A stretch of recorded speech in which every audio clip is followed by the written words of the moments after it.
Regular meeting of the governing body for December 17th, 2024 to order. Do we have any public forum? No public forum. Move on to approval of the agenda.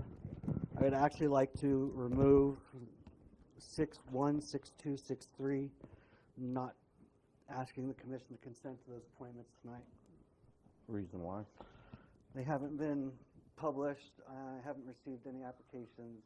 This is just reappointments. Their terms don't expire until next year. They can be appointed after the first of the year.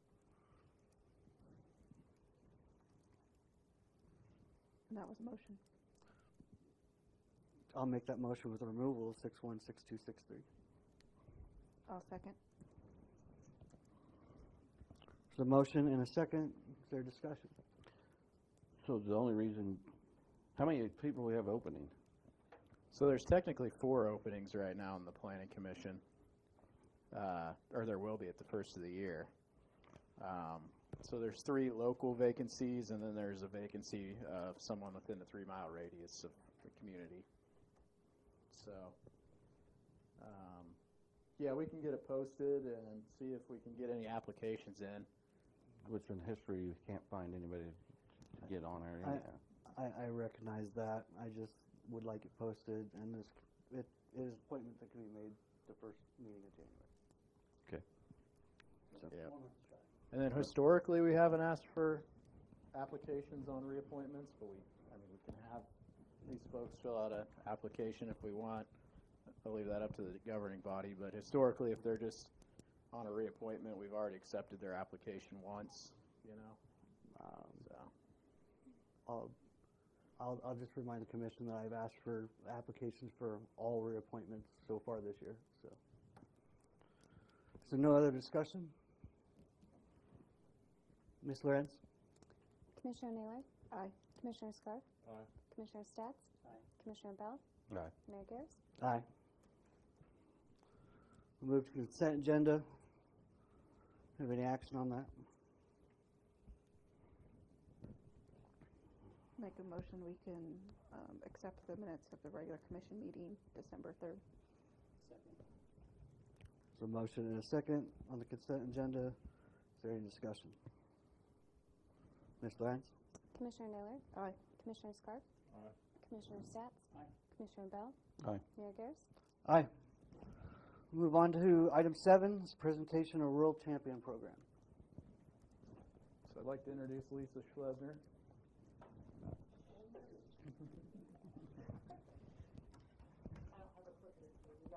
You just tell me when. I'll try to click through as we go. Most of you probably know me, and those of you who don't know of me, I've played a big role in our community since I moved here. As part of the post office, I volunteer a lot through our church, through our CBD, and now I'm here and trying to make a difference in this new role.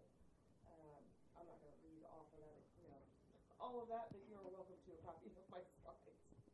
I am here because I have a passion for Herington. I grew up in a town very similar to this, Girard, if you know where that is in southeast corner. Herington, I feel like, has a lot of potential, and we have a lot of assets that we're not using, and I'd like to see that turn around and become a place that kids want to come back to and call home. Our World Champion program, Herington was awarded the World Champion grant. It was a highly competitive, that says 14, it actually started out as 12. This year the round bumped to 14 because they had so many good applications, which I want to thank Janet and Thatcher and Ron Rice for putting that together.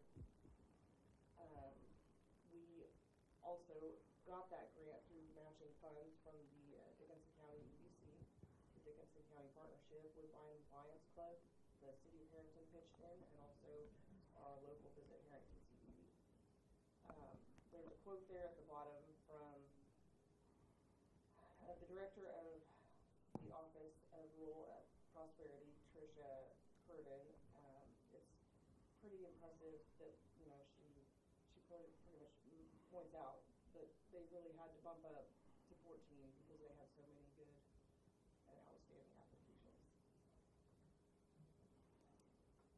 The World Champion program started out, I'm going to probably bump down to the history before I jump up, but anyway, they started out they identified through surveys for 400 rural Kansas communities that they took people around the age of 30 to 40 that what we need to move the needle is a big quote there because that's something that the gals at the Kansas sampler use a lot. The idea of the program is to help rural communities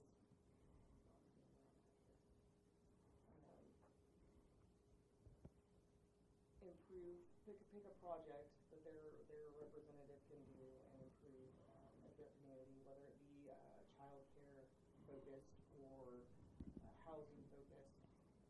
And ours seems to be downtown focused in more of business, economic. We really want to bring in business to bring in tax dollars so that we can improve in all areas. So, I mean, you can probably read the slide. I'm not really following that one very well, but the program itself has a good history. They started out last year with 12 recipients across the state. And like I said, this year they bumped it up to 14. It's really made an impact in those communities.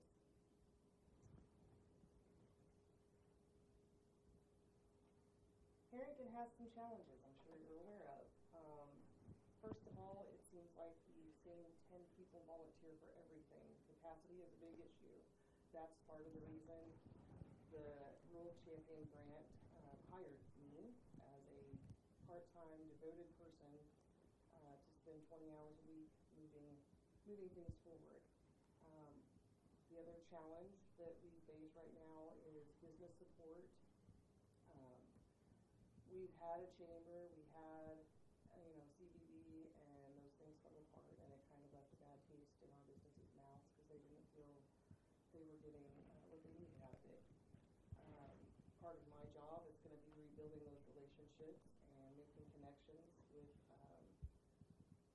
our Dickinson County EDC and Dickinson County Partnership to help those businesses find resources to grow and expand, and possibly bring in new businesses and also provide them with training that they seek and support that they need to keep their businesses growing and moving in the right direction. The other final component we face is funding, which I think is kind of stacked, with the building of new businesses and bringing in and expanding our current businesses. Of course, that will bring in new tax revenue to help kind of relieve some of that funding issue. My first couple of goals right here. First, I'd like to work really hard at creating a consolidated organization that will focus on community development. Through that, I plan on identifying and addressing factors that are limiting Herington's progress so that I can make a strategic plan to overcome that. My other goal is to apply to become a Main Street designated community. As part of the Main Street program, we would have a solid framework and lots of support and resources that coincide with our plans and in the development, economic development. Our progress so far, well, this is a whole new deal for me, but a lot of it's been trainings, a lot of training. I've attended the Kansas Leadership Centers When Everyone Leads program. That was a virtual program evening for 2 nights, and that was very impactful. Learning how to look at situations differently, not thinking that leadership is a position, but an action, and helping other people realize that that's something that they can do just as well. The World Champion kicked off shortly after that in Newton. I was there for 2 days and got to network with other rural champions, and we brainstormed and bounced ideas off of each other for all the different projects everyone's doing. Of course, I'm one of 2 that are actually focused on community development. Most of the others are focused on other projects, but we still have a lot of good input for each other. I attended the Main Street Quarterly Training in Garden City. That was a 2-day event. I learned a lot about how that program benefits communities through some of their trainings and networking. That particular training was about how AI can be utilized in community development and was introduced. They also introduced a tool, which I don't remember the name of, that they can scan buildings with and come up with plans on how to revitalize them without, with less time, I guess you would say, than going in physically. They do go in physically, they scan the building, get the square footage, and then they present different ways that it can be remodeled in a very short amount of time. Looks like it would be a very beneficial thing for us in some of our buildings. One of my most fun experiences there was their Garden City's Main Street Market Hub, which is set up similar to Trading Company or Tri-County Trading Company. If you've ever been in there, there's booths that business owners can bring in their products, and the idea of it is to incubate them into a bigger space. They come in, they learn how to run a business, they learn how to manage their inventory, and then eventually once they've grown enough that move to a bigger space. The other business idea that they have there is called their Main Street Food and Brew Hall, and it has a similar setup but with food. So they have a commercial kitchen setup, and then they have booths. The commercial kitchen is shared by the chefs for these booths, and they make different cuisine. They had a Thai cuisine and a Nigerian cuisine, and then the front part of the building is a brewery, which was a very interesting concept, and that's something that I think would work here because we do have people that would like to open some kind of restaurant but maybe don't have the ability, and that kind of a start might help generate funds for them to move to a bigger space. The Kansas Leadership Center put on the other half of their when everyone leaves, the Year Leadership Edge, which I attended. That one was more focused on how to approach situations and how to engage other people in that leadership role, or bringing out more brainstorming ideas from the whole group versus you being one in charge all the time. I've virtually attended many Main Street program trainings, Kansas tourism huddles, just trying to familiarize myself with all the different aspects of my job. That's been a lot of what I've been doing so far. Continuing, we will be working on the Main Street application for the next month and a half. So some of my upcoming objectives, I'm working really hard with Jessica Goodall to collaborate with the Dickinson County EDC and the Dickinson County Partnership to help our businesses locally learn what they need, provide trainings, collect data, find some funding opportunities for them. Another objective that I'm looking at is reaching out to our local businesses, which I will be doing with Jessica, to gather insight and data for our Main Street application program. That requires what buildings do we have? What kind of shape are they in? Do they have businesses in them already? How many employees are they? Do they have? And those kind of facts that they need to know. Number 3 objective is to complete that Main Street program application. By the end of January, our team is working really hard to get that information gathered. We attended the training workshop like 2 weeks ago, and we've been working really close with Scott Sewell, which is the Kansas Main Street Program Director, getting all the inside information that we can so that it will be a successful application. Some of the Main Street program, the reason we really want to apply for that has to do with their strategies and principles. I just want to share 4 of the points of Main Street program and why it would be beneficial for our situation. It helps me to organize. They do a promotion, which is part of CBD's job, but that also will fall under part of what my scope. design, and economic vitality. The Main Street has 8 guiding principles, which is comprehensive, focused on quality, public and private partnerships, which is going to be important, changing attitudes, utilizing existing assets like our buildings downtown, self-help, and incremental implementation oriented. It's implementation. So part of the reason we're doing that is the foundation for Main Street is pretty much the foundation I'm going to need for the economic development side of things and the community development side of things. If we did not get it, of course, I will still be focusing and striving with those same principles in mind. Any questions? The Main Street application, how long does that take? There's a turn-in date, and then I do not know the turnaround on it right now. The application was supposed to be released a week ago, and it's still not posted. okay. So I don't know if there's a holdup at the state level right now. The due date is the end of January. I'm hoping they'll push that off since they haven't released it on time. But we'll see what happens.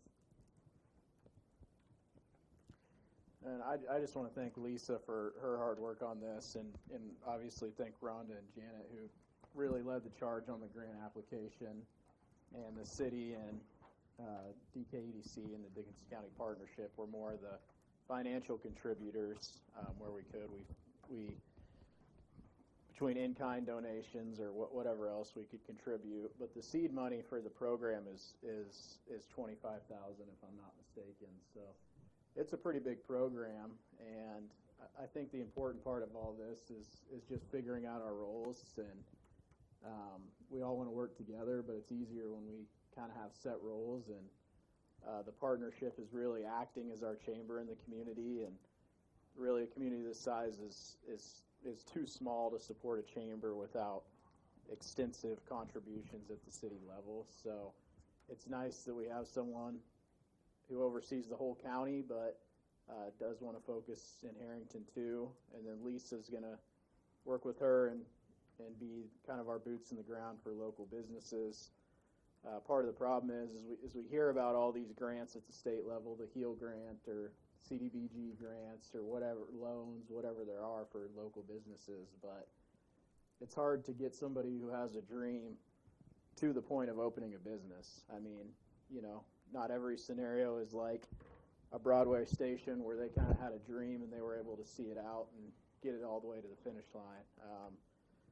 There's people on smaller scales that are going to want to open businesses here, and we're going to have to provide an ecosystem to allow that to happen. It's, and from the city side, that's, helping identify buildings that are available through the Brownfield program or however else we can do that.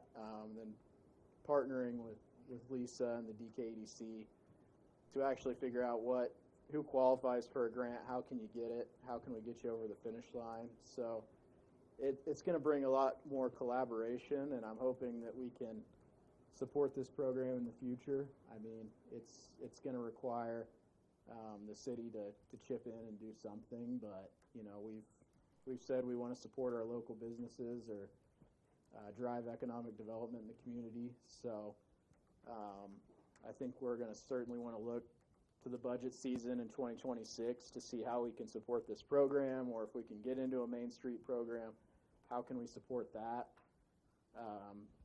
to really drive this effort in the community. We've got some positive things coming up. Whatever side of it you're on, we have a potential for a wind farm coming in, which is going to bring a lot of people to this community. How do we, we know it's happening now. How do we build on that and make successful businesses grow in our community? So I'm really excited for this, and again, thanks to Lisa and thanks to Jessica. I think it provides us a program where we can all come together and put our heads together and really try to help move Herington forward. So I'm hoping we can utilize either some of that uptick money or re-strategize some of that and see how we can contribute to continue to fund this part-time role in the future. Because as it is, Lisa's position will really only be funded technically for a year or so, and we're going to have to find a way to partially fund that position or figure out what the role is moving forward. So hoping to really build on this in the next year, and this probably won't be the last time you'll see Lisa. We'll come back and give you updates and talk about this again during budget season, but it's going to take us a year or so to get this off the ground, and I'm just hoping we can continue to build on this in the future. So. Thank you, guys. Thank you. Thanks, Lisa. Thank you. Consider an MOU agreement with KDWP on Flint Hills Trail and the trailhead development. So we made a few minor changes to this, kind of based on what we discussed at the last meeting. You'll notice we also have an exhibit in there. It was referenced in the agreement that wasn't originally attached. And then we also have a contractual provisions attachment, which is kind of boilerplate language at the state level. Other than that, we had Brad take another look, and then it has been reviewed by KDWP's attorneys. So at this point in time, I think it's enough to get us started and get us going. Obviously, there may eventually be some minor changes here and there to the agreement. We can take those as they come, but this shows our commitment, so KDWP can kind of move forward with some of the engineering process. Get ready for some of the planning process before they can really go out for any bids.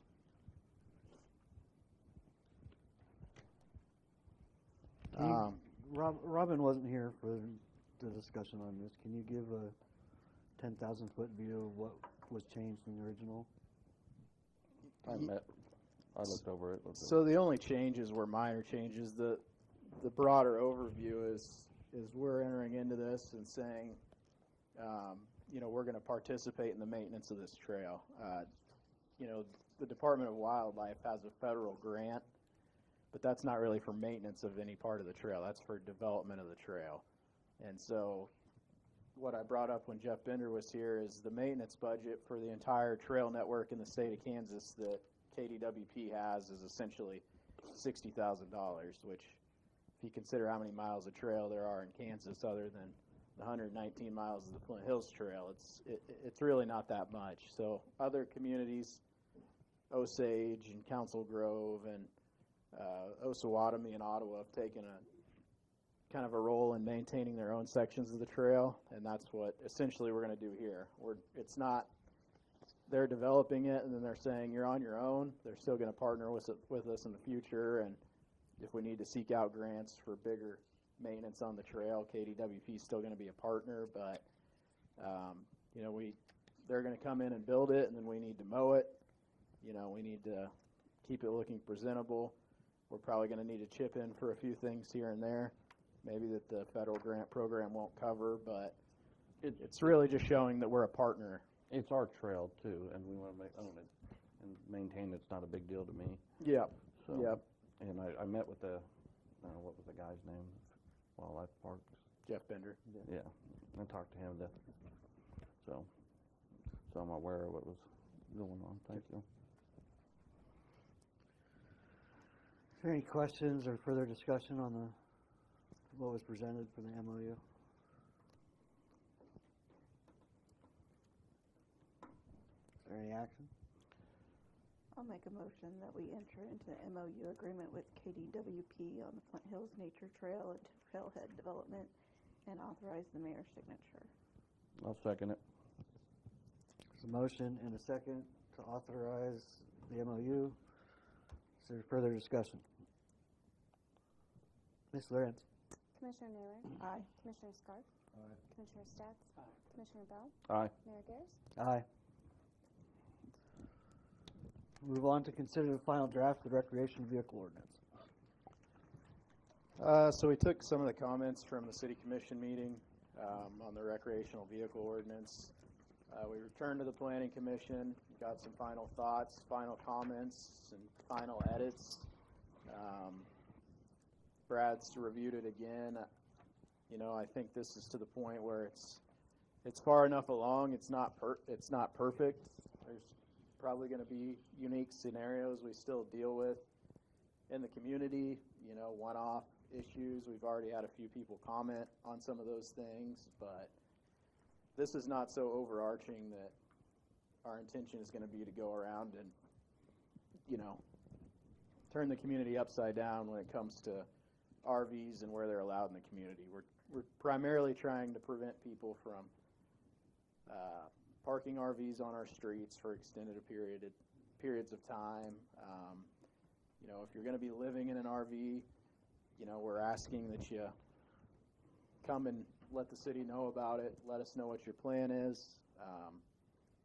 That's for the benefit of your neighbors and also personal health and safety. So we have kind of people living on empty lots around here, maybe that they don't even own. They're setting up, areas or places that aren't really the safest or the best to look at in this community, and we just want an opportunity to go in and correct some of those issues. So, if you're storing an RV behind your house or, behind your setbacks, our intention is not to mess with you. We don't really care about that, but at the same time, if you're parked on our street for more than a couple days, it's kind of a problem, and it creates a hazard, particularly with some of the bigger RVs and motorhomes you see nowadays. But we tried to be over-encompassing in this from the fact of what a recreational vehicle is. So it's more than just what you'd think of as a camper. It might be a boat, might be a boat trailer, etc. We consider those recreational vehicles that, basically we don't want you to use our public streets as a storage unit. It creates a safety hazard and a number of issues for police, fire, and other things. So, we give you 48 hours. Chances are, if you're parking overnight or, leaving for the weekend, we're not there to bug you. But if you've had your camper out on the side of your street for a week or so, then we're going to certainly let you know about it. So,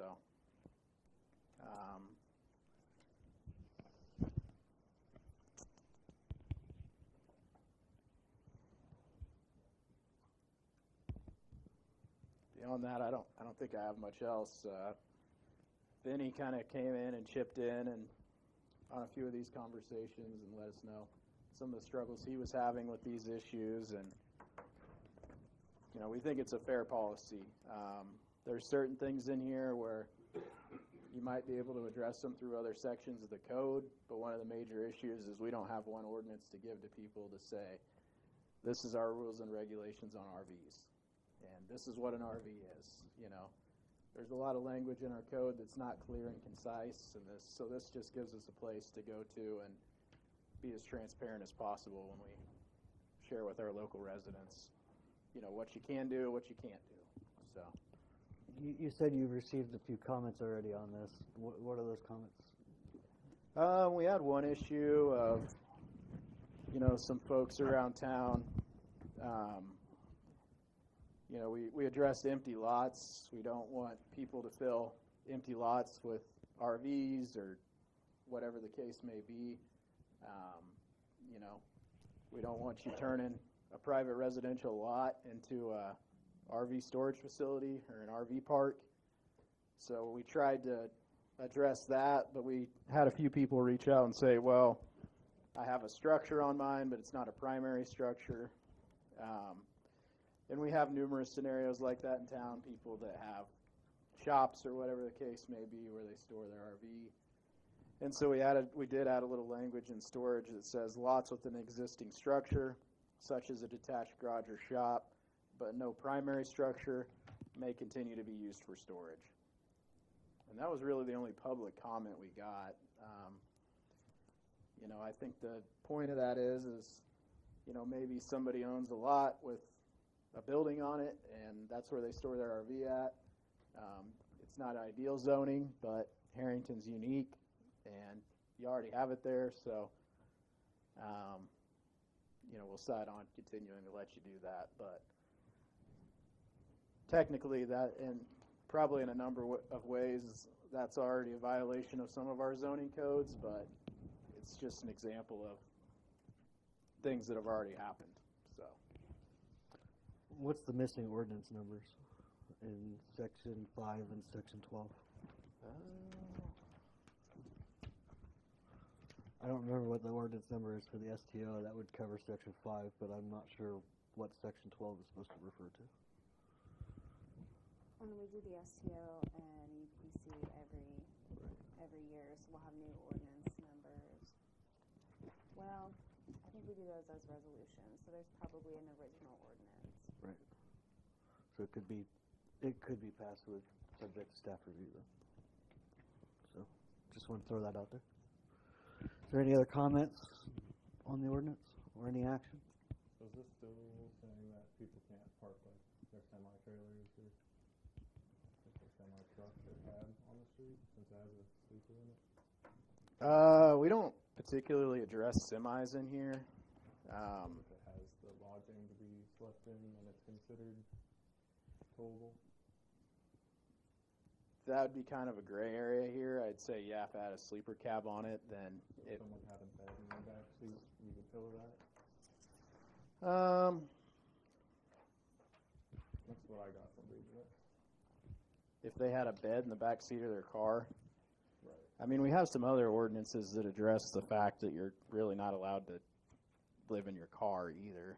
I don't have those off the top of my head. That would be more through our code department, but I think you can stay in these areas for 2 days at a time, or if you come and get a permit, you can on your own property. But what we're saying here is on our streets, no, you don't have an inherent right or ability to sleep and camp on our public streets. So Anybody that had an RV parked on the street is just kind of, we got to get it off now. pretty much, yeah, that's the extent of it. They'll get notified first. They'll get notified, and I don't. At least a week to take it off, right? Up to 48 hours, and then they can, if this were to pass, it'd be 48 hours.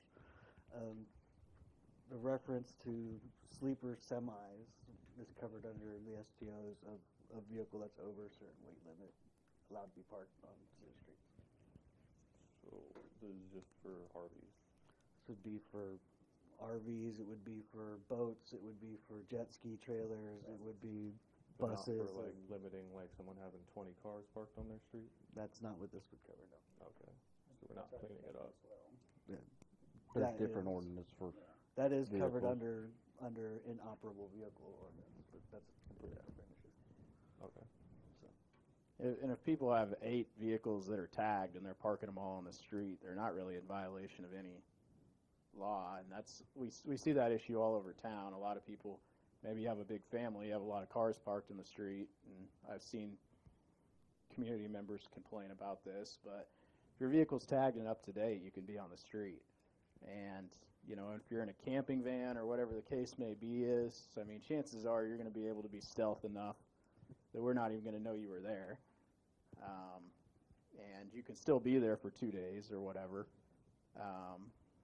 But, we're just trying to get people to not live on our streets. And I don't think it's a very huge issue necessarily from that standpoint, but it's more of just the parking and the storage. So.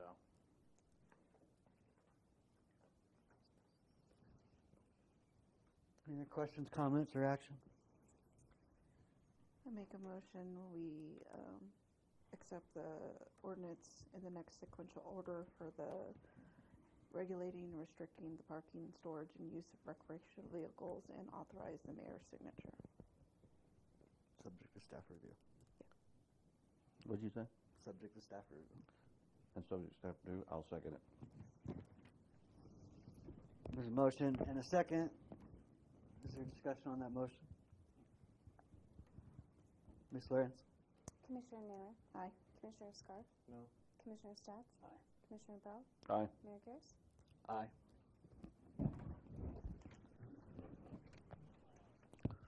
Move on to consider an ARPA resolution.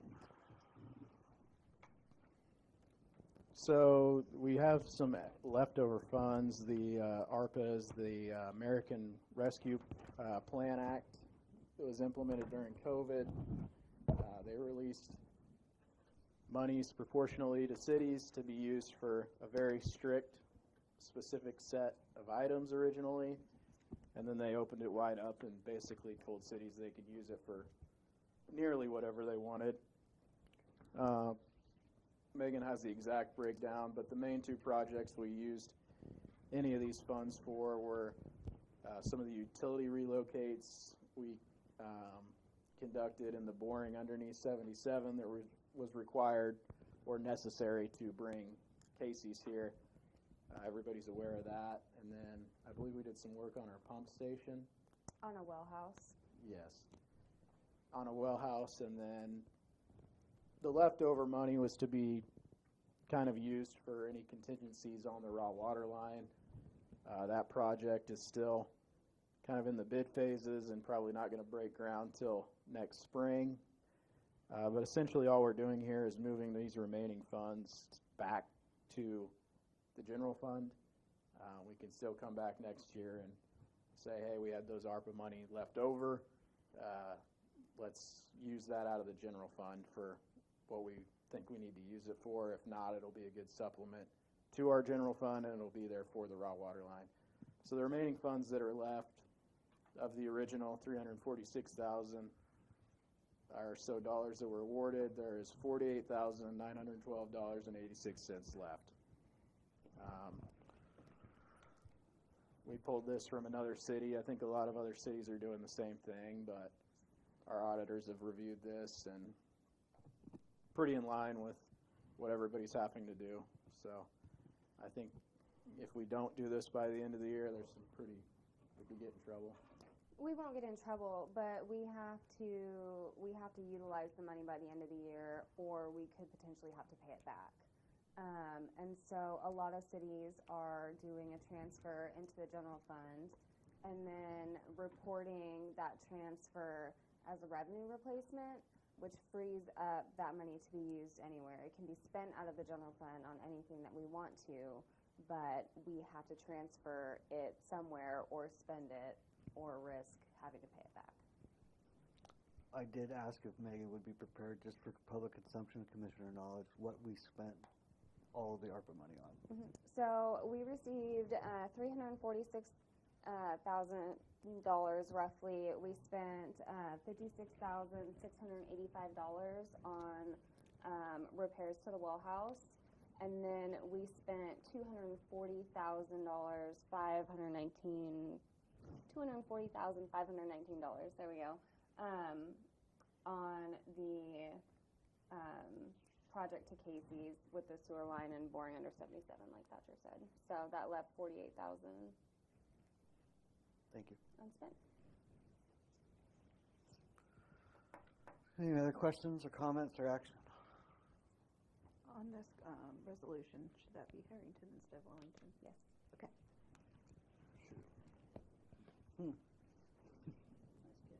Yep. Thank you. Subject to staff review if you make a motion.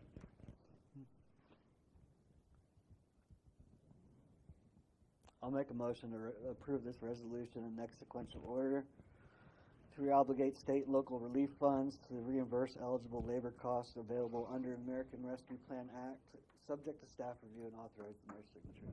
Awesome. So motion and a second. Is there discussion on that motion? Ms. Lawrence. Commissioner Naylor? Aye. Commissioner Scar? Commissioner Stacks? Aye. Commissioner Bell? Aye. Mayor Cares? Aye. I'll turn it over to you, Thatcher, for your year-end review presentation, please.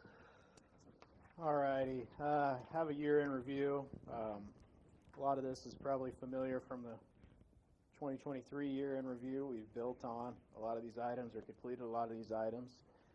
So our biggest one was completed the comprehensive plan and implemented it, and then hosted a strategic visioning workshop and completed a strategic plan. So we formally adopted that through the Planning Commission a few months back, and then ultimately brought it before the City Commission to adopt our comprehensive plan. And then interviewed a number of staff members and governing body members ahead of a strategic workshop, and completed a strategic plan to guide us forward in the next year. We prepared for the trailhead construction in 25 to 2026. Land at the trailhead was cleaned up and brought to grade. KDWP began conducting surveys and engineering on various parts of the trail, and will now be headed into the trailhead to do some surveying over there now that it's cleaned up and ready to go. We held numerous meetings with KDWP and currently executed the MOU for development on the trail, and hoping to see maybe some bids early next year go out for the entirety of the project. KMEA generator program, we completed the renovation of the existing generator this year, and we are expecting the new generator to be implemented in 2026. Disc golf courses, Disc Unlimited completed some renovations to the Father P. Disc golf course. We started working on the cleanup for the Lake Disc Golf Course. City staff spent quite a bit of time getting that cleaned up and ready to go. And then Disc Unlimited started going in and doing some of the legwork on that trail. Currently, Brad and I are finalizing the lease purchase agreement. We'll be presenting that probably at the second meeting of January. And then ideally development would begin on that next spring. They are bringing in a professional trail designer to help design that, which would help quite a bit with the marketability of the Lake Disc Golf Course. Logan Point development, so we wrapped up and were awarded the grants on 5 initial homes there. 2 of those homes are nearing completion. One was getting shingles today, and hopefully after those get sold, 3 more will be slated for development. For tax purposes, they're trying to get those homes sold in the new year, so that's why they haven't been advertised very much yet. But there is a little ways to go on those still, and we will be getting them advertised here in the new year. Hopefully people will be able to get a good deal on a new home. Upgrades to the municipal pool. Commission approved a new pool grading project. We completed the rebuild on that just last month, I believe. Looks really nice. Should hold up for a long time. While we were in there and had it drained, we did some warranty work and had some of the leaks at the bottom of the pool and on the sides of the pool addressed. And then we just conducted our daily maintenance to keep the operations going throughout the summer. Ran pretty well without a shutdown this year, so that's good. Budget process, we worked with auditors on various items, ways we could trim funds for the 2025 budget. We're continuing to complete internal improvements on reconciliation, accounting, and finance, which have been consistent problems in the audits.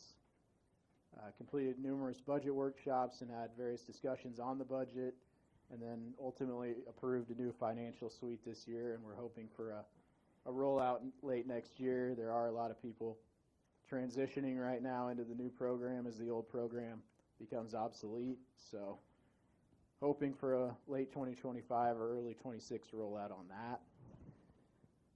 New business growth. We did have the Casey's grand opening this year, and to my knowledge, things are going really well there. And then I had the grand opening this year of the Memorial Health Clinic.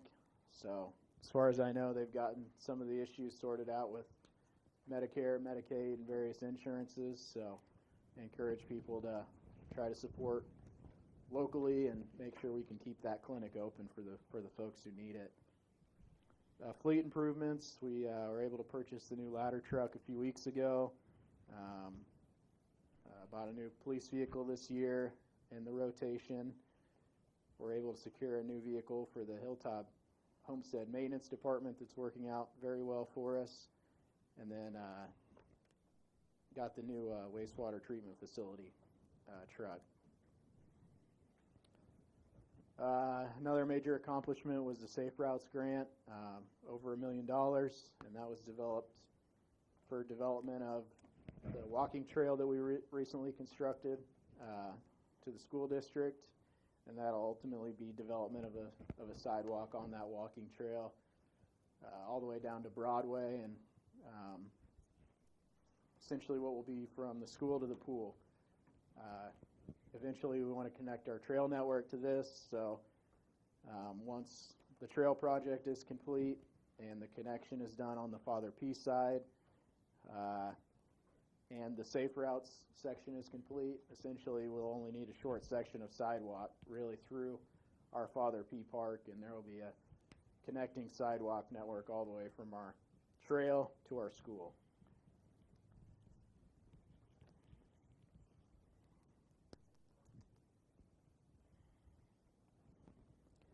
Again, just to touch on the comprehensive plan again, we formally adopted that. We're going to be looking to have some sessions on that at the beginning of the year to see how we want to implement that moving forward, and then we're using that comprehensive plan as a baseline for the capital improvement plan, which is currently in the early development stages, hoping to have some community input on that early next year. Internally, we're finalizing reviews for staff members. We've had quite a bit of changes in staff in the past year with promotions and new roles and trying to fill vacancies, but right now we have a pretty full staff and a pretty good group of people. I believe right now we're only short one police officer. We're in the process of hiring a code enforcement officer to partner with the fire department, so going to be refilling that position here pretty soon. And staff is doing pretty well at this point. So with that, we just have some goals outlined for 2025, some of these more basic goals, and obviously we'll do some goal setting with the commissioners at the beginning of the year, but it's kind of based on previous goals we've had, and number one priority for us in the new year is going to be to complete the capital improvement plan, have some work sessions in January 2025, looking for an implementation or rollout by late February or March of 25. We're going to use that as a springboard to potentially look at a sales tax initiative on the November ballot of next year, and we're going to use this sales tax for street and infrastructure improvements, and hopefully also to fund partially the CIP, and we can use that for kind of a grant match pipeline or program, and also use that for some major project planning financially. Second big item for staff is going to be to work on rolling out the Brownfield program with the FHRC.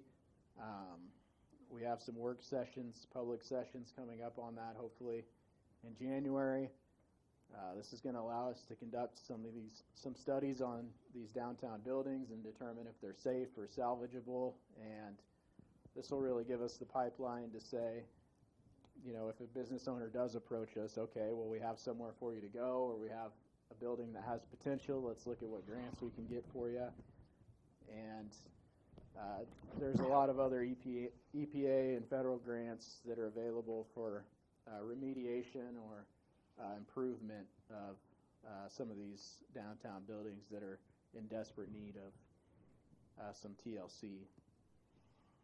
Infrastructure is going to be a big item, so we're hoping to get bids early next year for the wastewater treatment facility expansion project. As we know, we got the sewer rate increase that's going to be implemented in the new year to help fund some of these items, and we're working with our engineer now to hopefully get the ball rolling on that project. Hoping to complete the raw water line project near the railroad and develop a plan for a full extension, full completion of that entire line. We want to expand the street and road maintenance plan through the CIP, and use potentially future sales tax initiatives for street repairs. Again, infrastructure-wise, we want to continue to seek out grants and or other financing methods for those projects. Economic development, hoping to start to expand the use of the land bank for future development. We definitely want to identify, as kind of I stated earlier, how we can prepare for the incoming wind farm, build local business growth around temporary and permanent jobs in the area as a result, and even explore temporary residential improvements or accommodations so these folks have somewhere to live. Focus on improving city-owned lots and making them more marketable for developers. Continuing to expand the Logan Point project. Hopefully growth beyond the initial 5 completed and development of the entire RHID in that neighborhood. Want to work on downtown development and recruitment of small business. Carry the uptick or rethink the uptick program. Move it forward to continue small business growth and improvement and implementation. Continue to partner with DKADC to seek out grants and improvements for to economic development. Want to work on residential growth and expansion throughout the community. Try to reestablish a program or expand on the program for renovating housing in our neighborhoods. As we stated tonight, we want to partner on the Rural Champion program and set it up for as much success as we can and try to rebuild some of these relationships with our local businesses and try to market to future businesses or expansion of current businesses, and hopefully work to build a Main Street program down the road, which will focus on downtown development. Trail development, we just want to continue to do our job with KDWP as they begin the trail development and go out for bids on the trail. Want to start to work with other neighboring communities and build our relationship with the Kansas Association of Trail Stewards to market Herington as the last leg of the Flint Hills Nature Trail. And then plan for, in the budget, an increased workload and funding required for maintenance of this trail. And then lastly, we really want to start early and often this year on the budget process and incorporate our comprehensive plan objectives, our CIP objectives, and build the budget around the CIP, the comprehensive plan, and the strategic plan and vision we completed this year. So I'm probably going to sound like a broken record in the first few meetings of the year, and as we start to brainstorm what we want to get done in 2025 and beyond. And, hopefully those things are within the comprehensive plan and within the strategic plan and within the CIP. We have or will have enough in all 3 of those documents to keep us busy for a very long time. So that's all I have. Holiday schedule for City Hall. We're closed the 24th and 25th. So we're closed Christmas Eve and Christmas Day, and we're closed New Year's Eve and New Year's Day. Okay. So, yeah, Tuesday, Wednesday of both weeks, I think, falls that way. So, Yeah, the first meeting won't be until the 7th of January. So, got a few weeks to go. Do you have any other comments? We'll just move right on to that. Yeah, I've got a few city manager comments. We're just trying to keep up with the rock deliveries for the riprap project, but we're slowly chipping away at that. Should be done by close to the new year. Trying to get our vehicles prepped for any upcoming winter weather, particularly over the holidays. So it's not looking like much, but you never know what's going to creep in. Closing out year-end budget items for the departments, and trying to wrap up invoices at City Hall for the end of the year. So the raw water line project is back on track. Ditch diggers kind of restructured a bid that's essentially about the same or a little bit cheaper even, and they're set to begin in April. So the railroad authorized that already, and our contract is pretty much still the exact same. We're still contributing the $50,000, and the railroad is picking up the rest of the tab on that. The wells out at the airport were tested. They are all working. KDHE is currently taking samples to identify if this is safe water or not to be used. So we approved that a few months ago in the commission. And lastly, I just want to thank commissioners, advisory board members for the city for dedicating their time throughout the year. It's not an easy job. A lot of late nights, a lot of difficult conversations and meetings, but thank you for all you do. Want to thank our city staff for the hard work they've done this year. And lastly, I just want to thank the community for being patient with all of us and understanding that it's difficult to move the community forward, but we're doing the best we can. And I think Herington's in a really good position to build, but there's going to be a lot of changes.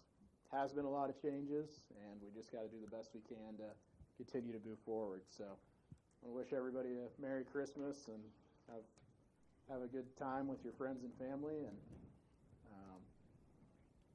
that's all I have. Commissioner Scarf? Comments? No comments. Commissioner Naylor? Merry Christmas and Happy New Year to everyone. Commissioner Staff? Sure, I got a couple things. Go ahead.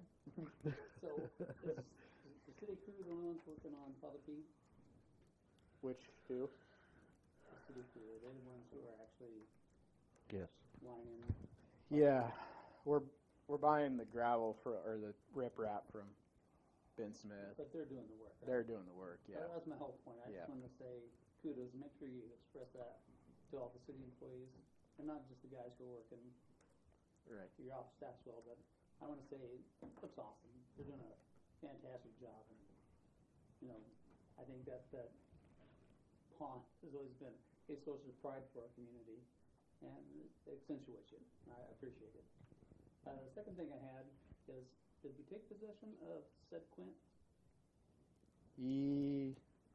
Oh, the ladder truck. I'll check with Vinny. What was Last that? I knew a check. I didn't was hear in what the you works. said. The ladder truck that You we weren't here because, you know, authorized you were purchase. vacation. I was vacationing. So we authorized purchase. of the Yeah, ladder yes, truck. I know. I talked to Vinny that Yeah. afterwards. The ladder truck, correct. I haven't checked with Vinny. I'll ask I him was supposed tomorrow. to go to a party with him last night, and Okay.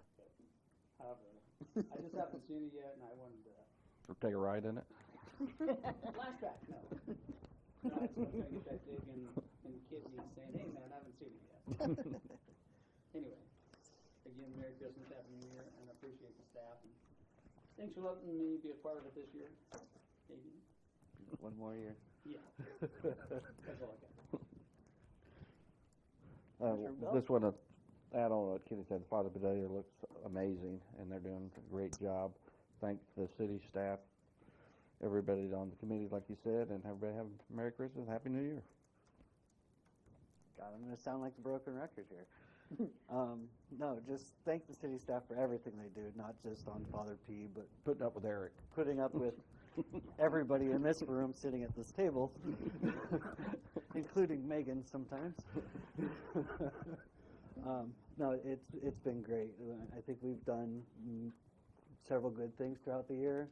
We've put good benchmarks in place for us to move forward with. So I'm looking forward to how we shape up for the next year coming up. So happy holidays, happy New Year. If there's nothing else for the benefit of the city, I will see you all January 7th. So I will move to adjourn. Second. Ms. Lorenz. Commissioner Naylor? Aye. Commissioner Scarf? Aye. Commissioner Stapp? Aye. Commissioner Bell? Aye. Mayor Garris? Aye. Megan, sorry, I forgot to turn my microphone on. You forgot to turn it on? Yep. Oh, okay. Well, good